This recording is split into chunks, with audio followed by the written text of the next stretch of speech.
Welcome to Techtastic, the podcast that explores the cutting-edge world of technology and its impact on society. New breakthroughs and developments are revolutionizing the world around us, presenting exciting opportunities as well as complex challenges. We'll explore the big ideas and key players driving these transformations, as we seek to understand the implications of these advancements for our lives, our communities, and our planet. Join us on this journey of discovery and exploration as we navigate the fascinating and ever-evolving world of technology. This is Techtastic. Doctors Kim and Todd Saxton, welcome to It's Techtastic. It's lovely to have you here. Great to be here. How are you? I'm doing great. So the audience is largely composed of people jumping into their first enterprise, and they're very excited about being entrepreneurs, which is wonderful to have that energy and the excitement. But on the flip side, you're blind to the things that are the highest risk. And there are a lot of ways you can fail. What is it, like 90% of startups fail in their first year? And most of the reasons that they do are avoidable. So can you give the audience a list or an example of a thing to watch out for? We can give you a list of 32, in fact, that are captured in the book, but that's not particularly helpful to your group. And I think let's speak to those, particularly the first time entrepreneur who is very early in their journey, and there are just repeated mistakes that we started to see. We do a lot with the venture community. We have the opportunity to interact not just with students, but with alums. We're very actively involved in the venture community as angel investors, as advisors, and we just saw this kind of litany of similar mistakes being made, particularly early on, just because of a lack of knowledge and navigating that uncertainty as a founder that you have to engage in. And those tend to fall into different categories. Some are who you bring on as co-founders and how you allocate equity, for example, and how you seek out your first investors. On the product side, the technology founders often are enthralled with the technology per se and actually never go and figure out from the customers, like, what problem are we trying to solve for you, and how do you solve that today? So that's kind of what we call the technical ocean, the first one being co-founders, et cetera, the human ocean. And I will defer to my expert marketing colleague here, who also happens to be my wife and partner, Kim, to talk a little bit about the other two. Okay, so the challenge in marketing, of course, is that everybody has a great idea, and often their thinking is, oh, I am the only one who's ever had this great idea. Oh, we are unique. There's nothing like this. Oh my gosh, it's so disruptive. It's unbelievable. So here's the problem with that. If nobody has ever done this before and it's super disruptive, that means that your customers have no idea what you're talking about.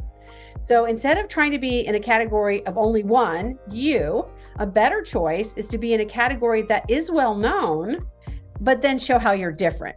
So let's take FedEx many years ago, right? People knew how the mail got there. So instead of trying to fight against that, they said, we are like the mail, except you get it in 24 hours. The 24-hour part was unheard of, right? Yeah. So, but everybody knew what mail was. So you didn't have to do anything to explain to people what you were. All you had to do is spend your time talking about why you're better. Now, this is interesting. I was brought into a lot of these big companies to help them be innovative. And I used to talk about it as being three different failure modalities. One of them was people. You had the wrong people with the wrong experience, the wrong knowledge, but that usually wasn't the one.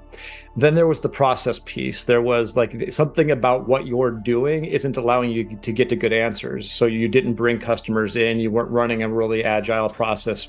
I hate even using agile. It's become overloaded in such a terrible way. But the one that it usually was what you were just talking about, which is either it's too disruptive and nobody understands it, and so you're chasing that, or back to what you said earlier on the technology founder failure. Mm-hmm. I was enamored with the technology, and I said, what could I do with the technology?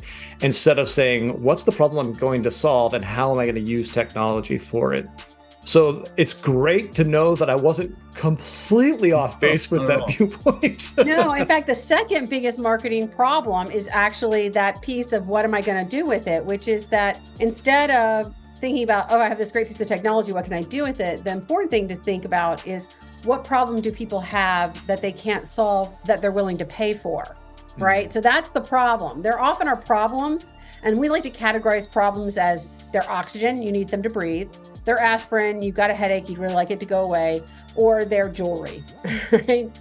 And what you really want are problems that people feel like is an oxygen problem, because then they're highly motivated with little work from you to seek the solution and adopt the solution. But most of the time, people are just really lazy, and the do nothing is the competition that every startup forgets about. And the easiest thing for us all to do is nothing. Just keep doing what we're already doing. You want us to do something new, but we're actually satisfied or not so terribly dissatisfied that we are willing to go out and look for a new solution. So the key with the technology is figuring out how it can solve a problem that has people's hair on fire. They want to put it out. I've coached people to look for a problem where they think that they can make it better, but not just better, 10 times better. So if it costs $100 to do, make it cost $10 to do. That would be 10 times better. Or if it costs a month to do it in 3 days, that type of thing. But what you actually just described gives you a much better lens, but I'm curious how you identify it. It's really hard to know if it's life-threatening. Yeah, so one thing, check out Google keywords. What are people searching for? So for example, it turns out this is a very silly example, but if you look in the middle of the summer, in the middle of the winter, people are doing a lot of searches in the West for oxygen.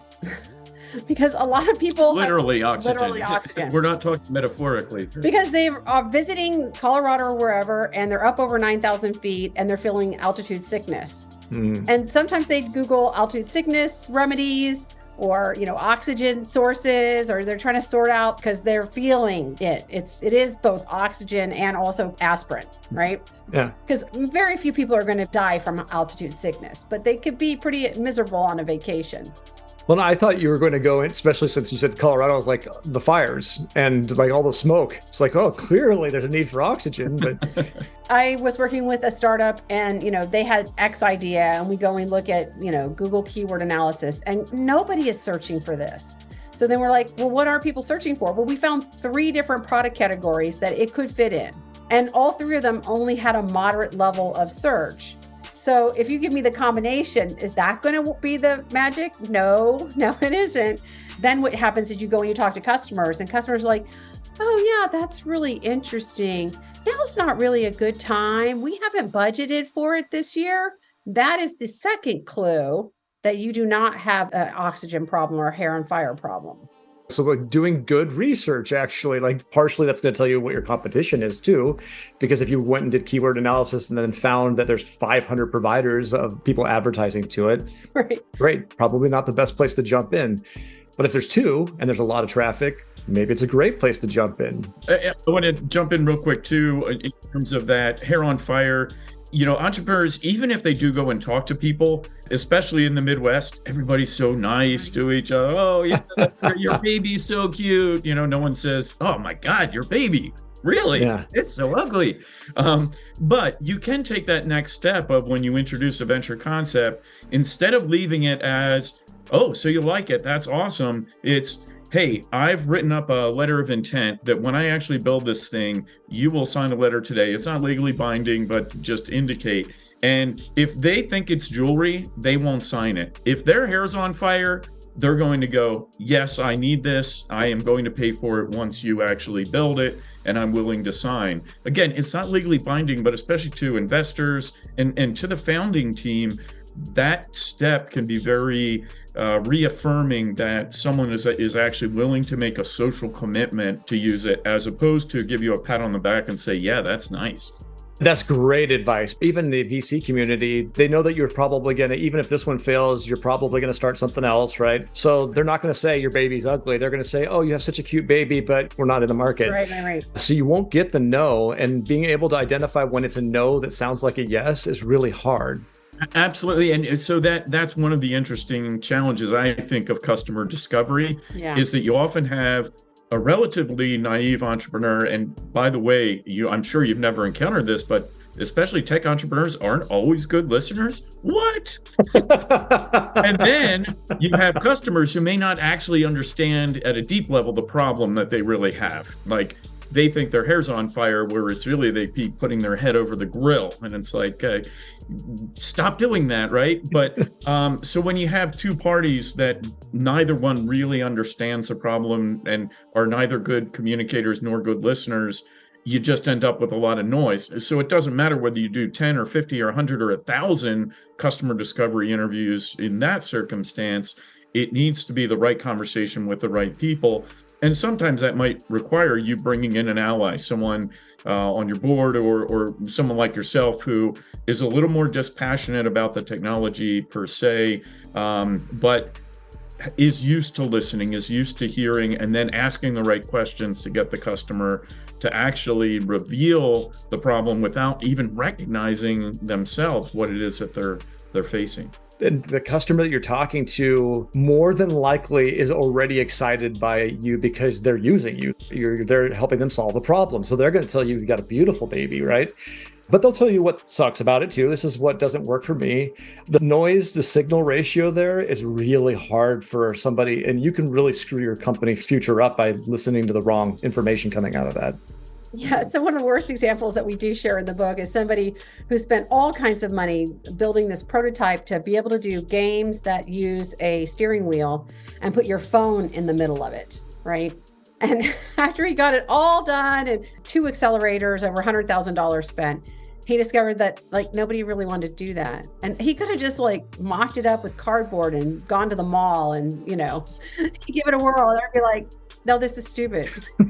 That's not great. It's terrible, but it's a good learning lesson for that individual and everybody else. The faster you can get to no, it's not that you want it to be no. You want it to be yes, but you want to look for every reason for it to be no and get there as fast as you possibly can. Mm-hmm. I know that the fail fast mantras, like everybody's, they'll say it, but I don't think most people, especially in their first startup, really live it. They are enamored with their idea, like you were saying. Like they believe that they've got this great baby, it's beautiful, and they're getting that confirmation bias from everybody telling them, oh no, you've got a beautiful baby. So then they spend the time to build it, and it turns out it's just not there. Yeah. And if you've done it enough times, you kind of learn to scratch it a little bit and say, wait, is that really what they meant? Are they actually going to do it? And so you come up with ways to cheat that. And we talk about that as fail fast, but I don't like that way of talking about it because it frightens the first time entrepreneur. They're like, I don't want to fail. No, it's really learn fast, right? Yeah. And it's interesting coming back to kind of the agile mentality and also a term I'm sure a lot of your audience is familiar with of technical debt and those decisions you make early on that end up kind of saddling you or limiting your options down the road. And the whole essence of where we started was our co-author, who's a serial tech entrepreneur, and following his work on technical debt. And we were like, it's not just what you build, it's who you bring on the team. Again, the other human aspects, but then also how you actually position yourself to customers, because we were seeing these entrepreneurs, we call them now pinball entrepreneurs, who are just like pivoting every 30 days. So you will be in a room with potential customers or potential investors, and they start telling their story and giving their pitch and like, wait a second, I thought you were, something you put in your gas tank and now you're a food additive? Like, that just doesn't seem right. So people being enthralled with a pivot and failing fast, but moving in a different direction, you kind of lose that sense that what you're doing is learning fast because it's hypothesis driven. You have an idea of what the market wants. If you are wrong, you have plan B, and you can move in a different direction, but it's strategic. It's not a random action. You said tech debt. That's kind of central for me right now. I'm the CEO of a company called Vala AI Inc., and we are solving tech debt for large enterprise customers. And it's because of my own background in being an entrepreneur, combined with all that experience at the big tech companies. It really comes down to historic decisions that seemed right then and turned out to be wrong later. Whether we changed our mind or the technology didn't live up to its, all that. And how can we eliminate that problem for you so that you can pivot as you need, or you can adapt and overcome whatever's in front of you? For me, this was an oxygen one, because as a entrepreneur, you make mistakes early, right? We were going to go do this thing. We're going to do it this way. Yep, that didn't work. And you don't really have the ability to throw it all away because, I hate the sunk cost fallacy in this space, but you don't have a choice. You've already moved so far, you can't go all the way back to zero. You've got to move some forward, and that represents the debt. But at the big companies, oh my goodness, it's one after another, and they're happening thousands of times a quarter. And it just becomes this impossible thing to manage. I was brought in as the CTO of this organization. They had 150 software engineers that in the previous 6 months had not delivered a single value-added service or feature to their customers. In the year before that, 2. Oh, And I did the quick analysis. I went through my people, process, product thing and went, wait, let's just talk about what you're spending your time on. What are you doing? They walked me through what they were doing. I was like, oh my God, it's all tech debt and it's all the way down. And nobody will question it because back to your strategy point, they don't know, especially with technology. A lot of your strategy decisions are embedded in the technology. That is the tech debt that we talk about. And if the people that made that decision aren't still there, you probably don't even know what's happening.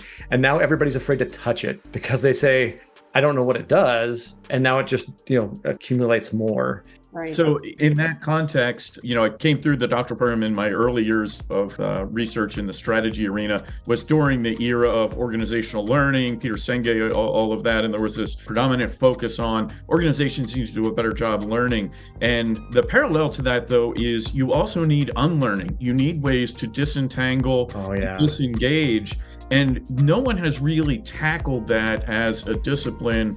And as kind of the yin yang of learning is you also have to be better at ending things, right? And doing that gracefully and getting rid of some of that debt that you've accumulated, et cetera. I'd love to see that enter more of the discussion.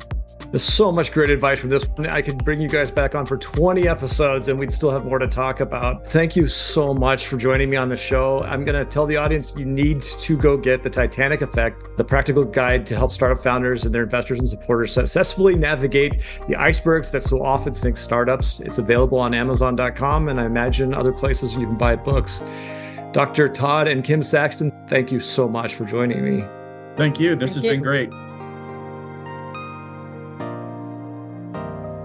And that's a wrap for this episode of Techtastic. I want to thank you personally for joining us, and we'll see you next time. Until then, keep exploring and stay curious.